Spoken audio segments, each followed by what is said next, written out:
Genre, realistic fiction. The Impossible Pet Show. Essential question. How can you use what you know to help others?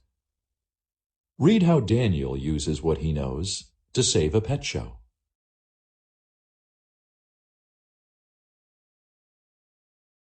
My best friend Carla Hernandez called me on Thursday afternoon.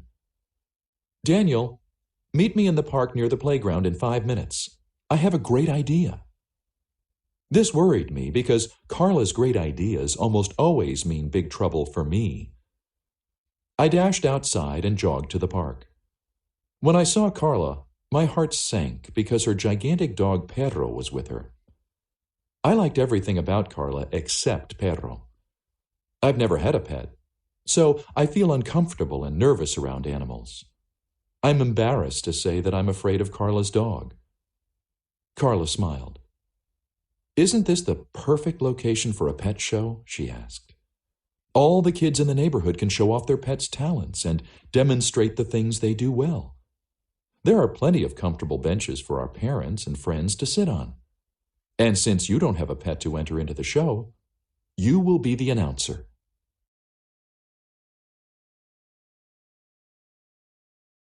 I'm sorry, I apologized, but that's impossible. Crowds make me nervous and unsure. Besides, I don't like animals, remember? That's nonsense, said Carla. There's nothing to be concerned about because you'll be great. Just then, Perro leaped up, slobbered all over me, and almost knocked me down. Yuck! Down, Perro! Stay! I shouted. Perro sat as still as a statue. Wow, you're good at that, said Carla. Now let's get started because we have a lot to do. By Saturday morning, I had practiced announcing each pet's act 100 times. My stomach was doing flip-flops by the time the audience arrived. The size of the crowd made me feel even more anxious. When the show began, I gulped and announced the first pet. It was a parakeet named Butter, whose talent was walking back and forth on a wire. When Butter finished, everyone clapped and cheered. So far, everything was perfect, and I was beginning to feel calmer and more relaxed. I realized that being an announcer wasn't so bad after all. Then it was Carla and Perro's turn. Sit, Perro, she said. But Perro didn't sit. Perro was not paying attention to Carla.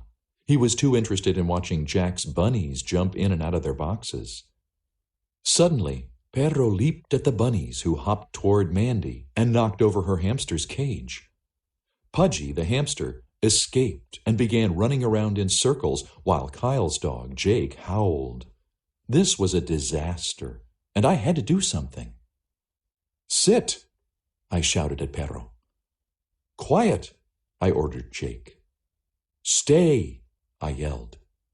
Everyone, kids and pets, stopped and stared at me. Even the audience froze. Daniel, that was incredible, said Carla. You got the pets to settle down. That's quite an achievement. Sadly, that was the end of our pet show. But now I have more confidence when I have to speak in front of people. And even though I am still nervous around animals, Perro and I have become great friends. And I've discovered my talent, too. Make connections. How did Daniel use what he knows to help others? Discuss whether you would like to take part in a pet show, and why.